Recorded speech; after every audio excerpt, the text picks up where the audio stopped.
नमस्कार प्रिय विद्यार्थियों, आप सभी का स्वामी विवेकानंद की ऑनलाइन प्लेटफॉर्म पर मैं महेश कुलेरी हार्दिक स्वागत करता हूं।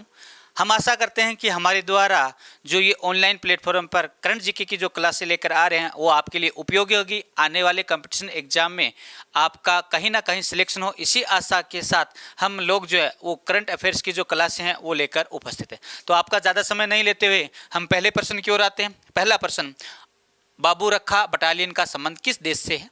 और ए है रूस, B Ukraine, C Germany, D चीन। और इसका सही ऑप्शन जो होगा वो यूक्रेन होगा। आपको पता है कि यूक्रेन व रूस के मध्य लगातार जो तनाव बढ़ रहा था, उस तनाव के कारण यहाँ की बुजुर्ग जो महिलाएं हैं,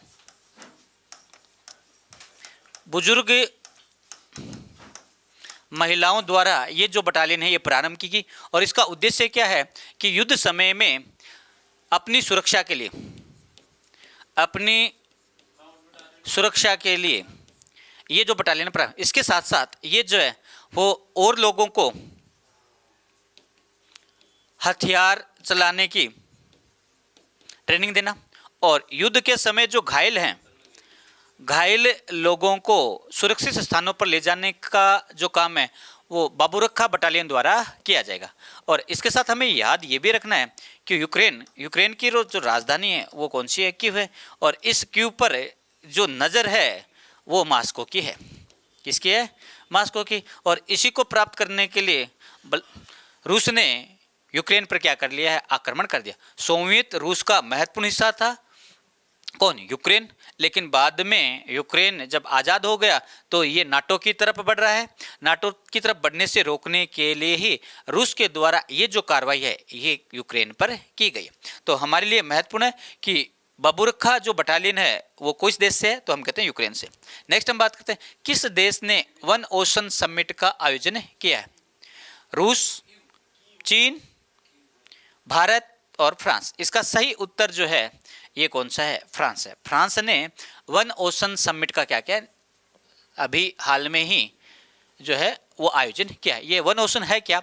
हम कहते हैं समुद्र के अंदर जो प्रदूषण जो बढ़ रहा था, इस प्रदूषण को रोकने के लिए ये आयोजन किया कि लगातार अगर इसी प्रकार से प्रदूषण बढ़ता रहेगा तो आने वाले समय में समुद्री जो जीव हैं, इन समुद्री जीवों में बहुत ज़्यादा जो है कमी हो जाएगी। तो इसको रोकने के लिए समुद्र में जो जीव है उनको अधिक से अधिक संरक्षण प्रदान करने के लिए ये वन ओशन समिट का आयोजन किया है। और इस आयोजन में महत्वपूर्ण रूप से जो सहयोग दिया है वो किसने दिया है? विश्व बैंक ने। और दूसरा है संयुक्त राष्ट्र संघ द्वारा इसमें क्या किया गया? सहयोग किया। यानी समुद्री जीवों को संरक्षण प्रदान करने के लिए मुख्य रूप से दो, एक तो विश्व बैंक, एक संयुक्त राष्ट्र संघ के द्वारा क्या किया गया? सहयोग किया गया। अगर हम बात करें कि एक जो स्थान है वाशिंगटन डीसी,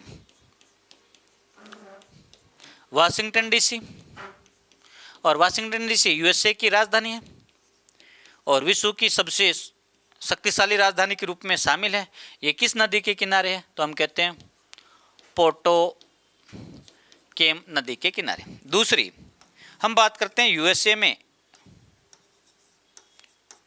न्यूयॉर्क, और न्यूयॉर्क जो है वो विश्व का सबसे मजबूत आर्थिक क्षेत्र है जो किस नदी के किनारे है? तो हम कहते हैं हडसन नदी के किनारे है। और न्यूयॉर्क जिस द्वीप पर है उस द्वीप का नाम है लोंग द्वीप। कौन सा द्वीप है? लोंग द्वीप पर हडसन नदी के किनारे जो है वो न्यूयॉर्क अवस्थित है। नेक्स्ट प्रश्न, किस युवा भारतीय ग्रैंड मास्टर ने दुनिया के नंबर 1 मैग्नस कार्लसन को हराकर इतिहास रचा है?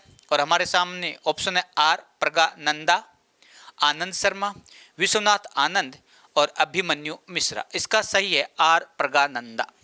इन्होंने क्या किया है?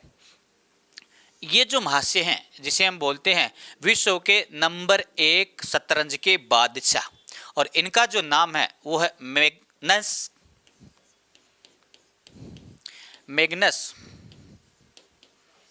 कार्लसन, जो कहाँ के हैं, तो हम कहते हैं नॉर्वे के हैं। ये लगातार 5 बार जो है ये विश्व विजेता रहे हैं और इन्हें हराकर 18 साल के युवा ने ये जो ग्रैंड मास्टर का खिताब है ये क्या क्या जीता है, अपने आप में एक महत्वपूर्ण है।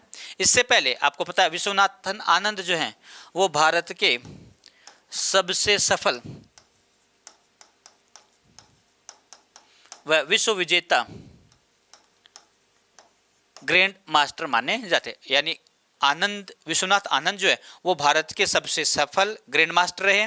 और उसके बाद में सबसे युवा जो है वो आर प्रज्ञानंदा जो है वो है, जिन्होंने नॉर्वे के मैग्नस कार्लसन को क्या क्या हराया। तो अपने आप में भारतीयों के लिए ये महत्वपूर्ण उपलब्धि है और आने वाले कंपटीशन एग्जाम में ये सबसे इंपॉर्टेंट प्रश्नों में क्या किया जाएगा, शामिल किया जाएगा। नेक्स्ट प्रश्न की बात करें, खैबर बस्टर मिसाइल का अनावरण किस देश ने किया है? और हमारे सामने पहला ऑप्शन है इजराइल, दूसरा ईरान, तीसरा रूस और चौथा भारत। और इसका सही उत्तर जो होगा वो ईरान। ईरान ने जो ठोस तरल ईंधन से निर्मित जो मिसाइल है जिसकी मारक क्षमता जो है वो 1450 किलोमीटर है, इसका अनावरण अभी किया है। तो हमारे आपको पता है कि जिस प्रकार से यूएसए जो है या संयुक्त राष्ट्र संघ जो है रूस को दबाने की कोशिश कर रहा है, उसी प्रकार से अमेरिका जो है वो ईरान को दबाने की कोशिश कर रहा है। लेकिन इसके बावजूद भी ईरान जो है वो अपनी मिसाइल गाइडेड जो प्रणाली है उसको लगातार क्या कर रहा है, विकसित कर रहा है। दूसरा आपको पता है कि इजराइल जो है, इजराइल में भी जो मिसाइल सिस्टम है वो बहुत ही बेहतरीन प्रकार की सिस्टम है। इसमें जो है इजराइल के द्वारा जो है वो एक तो है बराक 8 सबसे इम्पोर्टेंट, अभी इजराइल ने एक और किया एरो थर्ड जो है मिसाइल सिस्टम जो है ये किस देश के है, ये इजराइल के है। और हम कहते हैं खैबर बस्टर मिसाइल जो है वो किस देश के है, ईरान की। और अगर हम बात करें भारत और रूस, इन दोनों ने मिलकर एक मिसाइल प्रणाली बनाई थी जिसे बोलते हैं ब्रह्मोस मिसाइल, जो विश्व की सबसे महत्वपूर्ण मिसाइल गाइडेड सिस्टम में क्या किया जाता है, शामिल, सबसे दूरी और ध्वनि से भी तेज गति की ये जो ब्रह्मोस है ये मिसाइल माने जाते हैं। नेक्स्ट हम बात करते हैं, किस क्षेत्रीय संगठन के डिजिटल मंत्रियों की दूसरी बैठक में भारत के साथ डिजिटल कार्य योजना 2022 को मंजूरी दी गई? और इसके लिए ऑप्शन ए है अपेक, बी आसियान, सी सार्क और डी है यूरोपीय संघ। और अगर इसकी सही व्याख्या करें, सही उत्तर जो होगा वो आसियान होगा। आसियान देश जो हैं उन्होंने भारत के साथ डिजिटल कार्य योजना 2022 को क्या दिए, मंजूरी दी है। अगर आसियान की बात करें, इसमें मुख्य रूप से कौन कौन से देश आते हैं? आसियान में ब्रुनेई के अलावा Cambodia,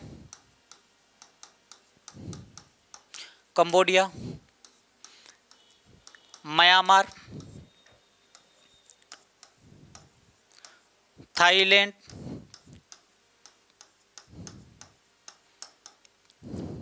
Indonesia, Malaysia, Philippines, Singapore, Vietnam, ये जो है ये मुख्य रूप से किस में आते हैं, आसियान के अंदर आते हैं। तो इन देशों ने 2022 के लिए मंजूरी किसे दी है, भारत के लिए मंजूरी दे दी। दूसरा अगर हम बात करें सार्क, तो सार्क जो संयोग संगठन है इसकी स्थापना 7 से 8 दिसंबर 1985 में की गई। और सार्क जो है वो दक्षिणी एशियाई क्षेत्रीय सहयोग संगठन, सार्क जो है दक्षिणी एशियाई क्षेत्र सहयोग संगठन है। और इसमें मुख्य रूप से हम कहते हैं पाकिस्तान, हम कहते हैं भारत, बांग्लादेश, श्रीलंका, नेपाल, भूटान, मालदीव, ये जो है ये किस में आते हैं, सार्क में शामिल किए जाते हैं। तो हमें याद रखना सार्क और किसने सहयोग किया, तो आसियान जो है उसने सहयोग किया। नेक्स्ट, भारत के किस राज्य ने मरीन एलिट फोर्स का गठन किया? और हमारे सामने ऑप्शन है ए तमिलनाडु, बी केरल, सी पश्चिम बंगाल और डी कौन सा है, महाराष्ट्र। और इसके सही ऑप्शन की बात करते हैं तमिलनाडु। तमिलनाडु में जो है ये इसका क्या है, गठन किया है। और इसका मुख्य उद्देश्य क्या है कि समुद्री जो जीव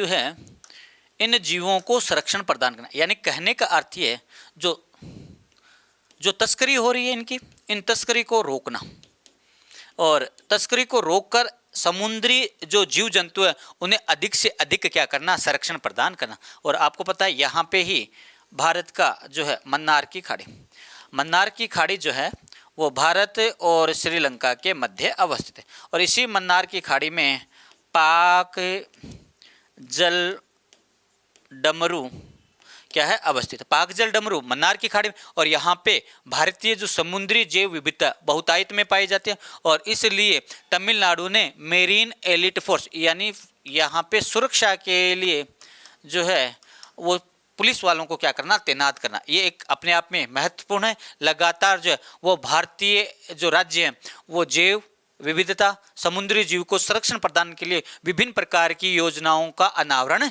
कर रहा है। नेक्स्ट प्रश्न की बात करते हैं। किस भारतीय महिला खिलाड़ी ने वनडे क्रिकेट में सबसे तेज अर्धशतक बनाया? और हमारे सामने ऑप्शन है ऋचा घोष, स्मृति मंधाना, हरमनप्रीत कौर, वेदा कृष्णमूर्ति। और इसका सही ऑप्शन होगा वो होगा ऋचा घोष। ऋचा घोष ने अभी हाल ही में सबसे कम बॉलों में भारत की तरफ से, हम कहते हैं 26 गेंदों में ये जो 50 है ये क्या किए, पूरी किए इस। और ये जो है ये इन्होंने न्यूजीलैंड के सामने ये कारनामा किया। इससे पहले जो ये रिकॉर्ड था ये वेदा कृष्णमूर्ति के नाम था, जिन्होंने 32 गेंदों में ये कारनामा क्या कहता किया था। दूसरी अगर हम बात करें विश्व में सबसे तेज शतक जो है, सबसे तेज 100 जो है वो किसने मारा, तो हम कहते हैं न्यूजीलैंड की सोफी है। न्यूजीलैंड की खिलाड़ी है सोफी, ओपनर खिलाड़ी है, जिन्होंने 18 गेंदों में तो 50, 18 गेंदों में 50, ये भी किसके खिलाफ, भारत के खिलाफ। और 36 गेंदों में इन्होंने शतक का काम पूरा किया। 18 गेंदों में 50 रन और 36 गेंदों में 100 रन बनाए। अगर हम बात करें T20 में सबसे तेज जो है वो 50 या शतक जो है वो किसके नाम है, 50 जो है वो स्मृति मंधाना के नाम है। यानी भारत में T20 के मामले में स्मृति मंधाना जो है उन्होंने सबसे तेज जो है वो क्या बनाए, रन बनाए। नेक्स्ट हम बात करते हैं जारवा जनजाति भारत के किस क्षेत्र में निवास करती है? और हमारे सामने ऑप्शन पश्चिम बंगाल, महाराष्ट्र, अंडमान निकोबार, नागालैंड। और इसका सही ऑप्शन है वो अंडमान निकोबार द्वीप समूह। भारत की सबसे आदिम जनजाति जारवा जो है, जिसे सेंटलीज द्वीप पर रहते हैं, इसलिए इसे सेंटलीज जाति के नाम से भी क्या करते हैं, संबोधित करते हैं। और इन्होंने जब एक जो थी कुछ समय पहले ही अमेरिका के एक पत्रकार की हत्या कर दी थी, और इसके कारण ये जो जाति है ये सुर्खियों में आई। अगर हम बात करें कि भारत में मुख्य रूप से जो है वो 2011 की जनगणना के अनुसार एसटी का जो प्रतिशत, अनुसूचित जनजाति का जो प्रतिशत है वो 8.6% है। और अगर बात करें भारत में भील जो है वो भील मुख्य रूप से कहाँ पर रहते हैं, तो हम कहते हैं मध्य प्रदेश, महाराष्ट्र और राजस्थान में ये भील जनजाति क्या करती है, मुख्य रूप से निवास करती है। अगर हम बात करें गोंड, और गोंड भारत की सबसे बड़ी जातियों में क्या की जाती है, शामिल की जाती है। गोंड मुख्य रूप से छत्तीसगढ़, मध्य प्रदेश, उड़ीसा और आंध्र प्रदेश में जो जाति निवास करती है उसका नाम है गोंड जनजाति। गोंड छत्तीसगढ़, मध्य प्रदेश, उड़ीसा और आंध्र प्रदेश में। हम बात करते हैं भील मध्य प्रदेश, महाराष्ट्र, राजस्थान में। एक जनजाति है जिसका नाम है मुंडा, और मुंडा जनजाति जो है वो मुख्य रूप से झारखंड में क्या करती है, निवास करती है। तो ये जो जनजातियां हैं ये भारत की महत्वपूर्ण जनजातियों में क्या की जाती है, शामिल करती है। तो ये है आज के महत्वपूर्ण जीके के प्रश्न। मैं आशा करता हूं आपको पसंद आए होंगे। अगर पसंद आए तो अधिक से अधिक लाइक व शेयर कीजिए ताकि और बच्चों को भी इनका क्या मिले, फायदा मिले। जय हिंद, जय भारत।